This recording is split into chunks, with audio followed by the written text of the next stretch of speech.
Syederalun konflik satwa liar harimau Sumatera atau Panthera tigris Sumatera dengan warga kembali terjadi di Kabupaten Aceh Selatan. Kali ini, Muhajir, salah seorang petani warga Gampong Selekat, Kecamatan Bakungan Timur, diserang harimau saat berada di kebunnya pada Sabtu 21 Mei 2022.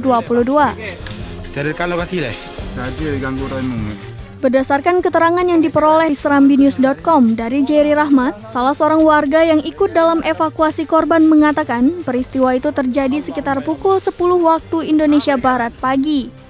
Seperti biasanya, setiap pagi Muhajir berada di kebunnya. Namun hari ini naas, tiba-tiba seekor harimau Sumatera datang dan langsung menerkam kaki korban, sehingga bagian betis Muhajir mengalami luka yang serius.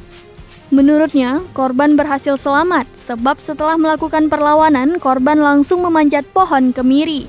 Satwa dilindungi itu tidak tinggal diam. Harimau tersebut terus mengejarnya, bahkan berusaha memanjat pohon kemiri. Saat ini korban telah dirujuk ke RSUY Atapak Tuan untuk mendapatkan pengobatan lebih lanjut. Kepala Seksi Wilayah 2 Subulus Salam BKSDA Aceh, Hadi Sofiansa, dikonfirmasi serambinews.com membenarkan informasi tersebut.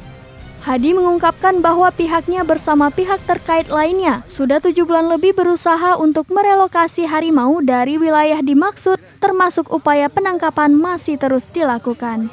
Dari Tapak Tuan, Taufik Zaz, Seram Beyond TV.